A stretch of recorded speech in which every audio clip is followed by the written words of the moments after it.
Yes. This gentleman will be telling us more about that. But before that, let's take a look at today in history. On the 27th of August 2010, thousands of Kenyans thronged Uhuru Park to witness the promulgation of the Constitution of Kenya 2010. This day remains historical to many as late former President Mwai Kibaki presented the sealed document high in the air for the nation.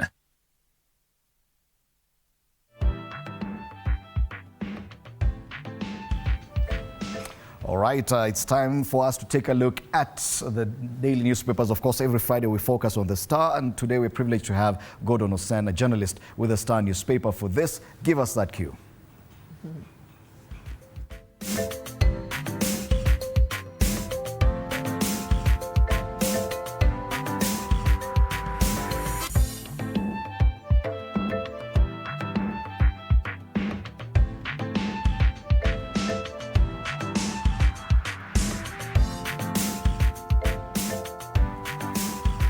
Smart people read the Star this Friday. DP Gachagua, a dead man walking as D-Day fixed. That's a big headline on the front page of the Star. Yeah. Still shocking. Eh? Still shocked. I want details. I want this headline to be dissected. Osen, journalist with the Star, karibu sana. Thank you very much. And yes, Shiksha here is shocked by this headline. And I know it is more or less the same. DP allies, I think it's the People Daily that talked about a tightening news around Gachagua. News tightens. Dead man walking, D-Day, what exactly are we talking about here? Tightening news and death, more or less the same thing. You know, you can always trust the Star to call it as it is. And use language that is painting the picture of what is. If you read the stories about the reality that the signatures is already been collected, you know, they kind of loaded and ready to fire. So, yeah. But then again, it's how morbid the headline is. Because death, D-Day, it's just an impeachment. Political death, man. You know, when you're removed, assuming he's removed eventually, he'll be off current residence. He'll be not flying the flag anymore. And remember that our deputy president, this was a one-term MP and a first-term one for that matter. So should he be removed? And we know what impeachment did to Sonko and also to Waititu, you know, the implication. And actually Sonko litigated this to Supreme Court, which upheld that if you've been impeached, you are not eligible to hold public office. In future. So it's kind of death of a political career. But then again, Gordon, if you look at it this way, yesterday the signatures collected, 250 of them, according to the Star. Yes. They were simply to support the motion, not necessarily to impeach him. Yeah. They only needed about 117.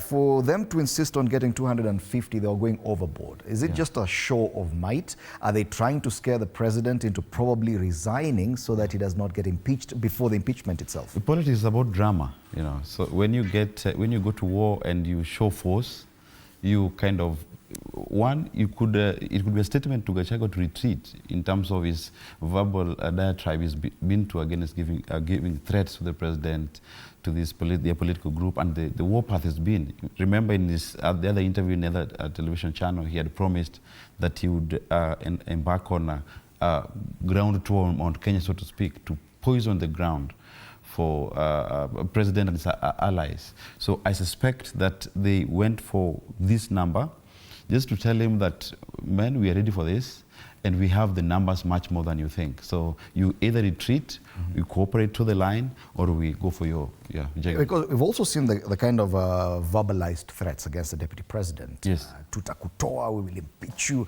And wonder, if at all you're in a fight, and you know very well that you have the muscle and you can beat up someone, do you shout just like that? Do you keep on shouting and threatening how you will beat up the guy? So you just go ahead and beat him up? Politics, as I told you, politics is about drama. It's about drama. You dramatize the things. You scare your target, and you also tell the public that even if you're whipped to supporting this man, you don't have the numbers. Here we will do it. We remember during the finance bill legislation, members of the public their voices were overwhelming against the bill. But we look at the signatures that were supporting it, politicians pursue their interest to the very last nail, and I think the reason why they shout about it is also to drown the noise out of Gachagua's team, so to speak. And then 250 MPs, that's definitely a super majority in the National Assembly. That says a lot, especially about the relationship now, the newfound relationship between Kenya Kwanza and ODM. Yeah. Do you see this kind of alliance or convergence of might going on, and for how long? Politicians are always on the same side or different sides depending on where their interests lie. So I think at this point in time, their interests are convergent. And I think it will continue as long as their interests remain convergent. And for right now, for ODM people, their interest is for Raila's AUC bid and whatever other interest that might come. I suspect, my own suspicion is that they also have an eye to the next election, because if the president loses support from Mount Kenya, he will need to plug in that hole. And the hole that, the plug that we'll most likely use is the support base from ODM zones. You know, Raila always come with his house intact. So I suspect that going to the next election, they will just raise up the ante for their bargaining chip. It could also mean that they might claim a pound of flesh from Kenya Kwanza, especially now with the vacancy that could be created with this impeachment. Exactly. You see ODM demanding for the number 2 slot going forward. I don't think they will do it before this election, before the next election. But I think going to the next election, I think their hands will be strengthened. Because right now, if you read the story, if actually ODM people are thronging the office of Junet Mohammed, the little minority leader, to sign up.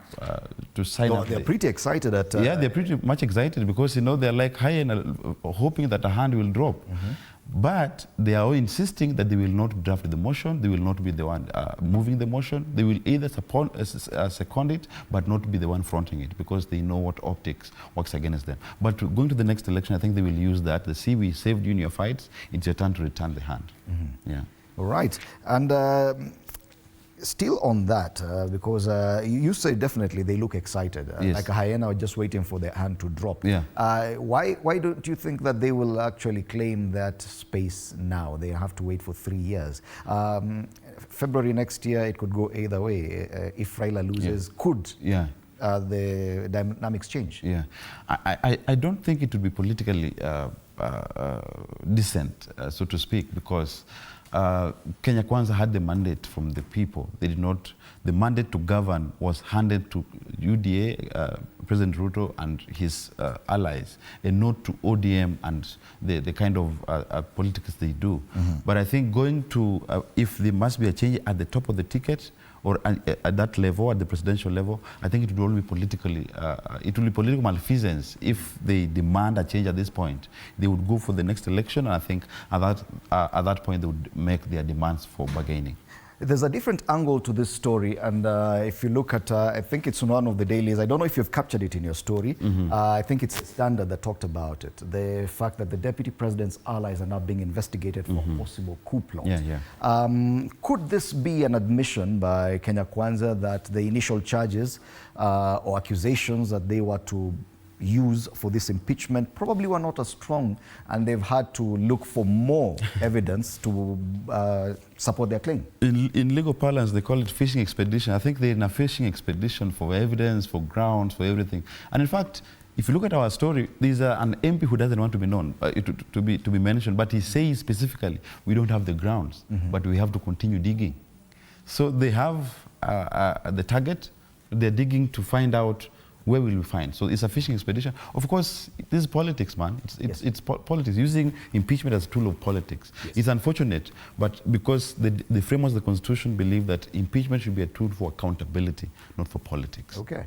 And of course, many people believe that not many people, actually, it is the very first time that we are attempting to impeach the president. This has yet to be tested before. There's a lot of excitement because of the numbers and how they're playing out in Parliament. But do you believe it's a done deal?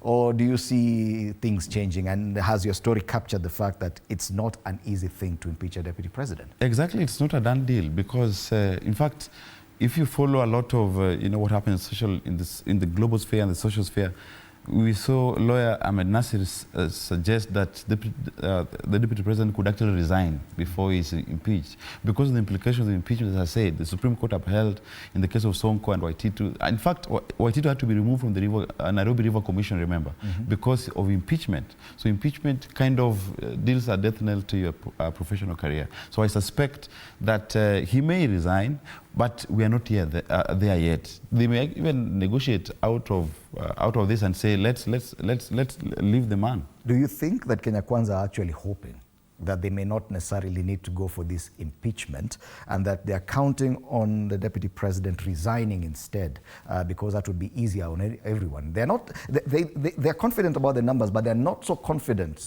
about the grounds that they are putting in their motion. Yeah, I think so. I think they are not. Not many are enthusiastic about this. I think it's just some fights between the top two, and then they are using the MPs as their foot soldiers. I don't think many are enthusiastic that they should go the long haul. And maybe they think that Gachagua's resigning would spare them the drama because, you know, impeachment turns the parliamentary proceeding into a court of impeachment, so to speak, so that after the National Assembly has their bit, they go to the Senate for the trial and the concurrence. So I don't think that many of them are enthusiastic about this, and in fact, quite frankly, some think that they should even avoid it altogether. Because yes, many people are talking about 2 weeks by Christmas, you would have a flag, this time, the other. Those timelines, are they realistic as far as you're concerned? I just think it's a political blaster because there's still, again, court proceedings. Gachagua may go and, of course, he can't stay the proceeding at the National Assembly or the parliamentary process, but after that, he could go to. But I also overheard grapevine, because we know some of these politicians, they say that they want to ensure that the final decision on his going home is done on a Friday night, say 11 p.m., so that by immediately the Senate concluded the voting, it's gazetted. So that if Gachagua is to go to court, he will have to go to court as a citizen on Monday. Not as a deputy president. Not as a deputy president. And by then he could have been replaced. Immediately, of course. By then, some nomination may have been made. And so he's fighting in the court, doing all those proceedings as not flying the flag. And if we look at the cartoons today, I think all the cartoons, as we come to the close of this conversation, all the cartoons appear to be talking about the same thing. Okay, fine, this is different. This is the Kajiado governor, Ole Lenku, who's seeking to succeed Governor Waiguru as the chair of the Council of Governors. But this is a Daily Nation cartoon. My position on my impeachment is very consistent, and he's sitting on a seat there with that parliamentary tower with a very sharp needle just behind his, just below his behind. That's a cartoon on The Nation. On The Star, same thing, and the crown today is a bit bigger than usual. The crown of Murima. It's loose. It's not fixed. So all these people are trying to pull him down, and he's getting support from a few people here, a few MPs, the Wiper leader, the DAP Kenya leader. How is the balance of power now? I know in Parliament the numbers will be tilted, but politically, I don't know if your story has captured that, but how is the balance of power currently? Right now, you know, Kalonzo declared himself the leader of opposition, but he doesn't seem to fit that shoe quite well. And I think as part of their political reorganizing reconfiguration, they are telling Gachagua that we are willing to work with you, and I think with the eye in the next election. And I think the thinking among the Kalonzo axis is that Gachagua and Ruto are a done deal. So whether the impeachment goes on or not, they will not run in the same way in 2027. And most fundamentally, that Ruto has lost Mount Kenya support. So Kalonzo and team are trying to quote Mount Kenya, and they think Gachagua is the... And you see, you know, Mount Kenya people don't vote for something, they vote against something. So if you come there and tell them enough that these people need to be punished, they will go that direction. They are hoping that they take the cue from Gachagua and rope him into the team and rail against Ruto, so that the mountain can punish. All right. Gordon Osen, journalist to The Star. Asante sana. And now that we're going into the weekend, this edition has the Siasa pullout. And they're talking about how collapse of Gen Z wave has rejuvenated Ruto. And there's a picture there of the president walking alongside the former ODM party leader who's now seeking the AUC chairman's post. That's Raila Odinga in New York. Thank you so much Smart people read the Star. Grab yourself a copy of the Star today for a lot in politics and more. Time now for us to take a break. When we come back, we'll have the youth perspective on state of the nation, looking at some of these big headlines that we'll be talking about, the wars facing the deputy president, as well as other stories. You can be part of this conversation as well on social media, on X at TV47 News, on Facebook, TV47 Kenya. My handle on X is at Fred Ndimuli.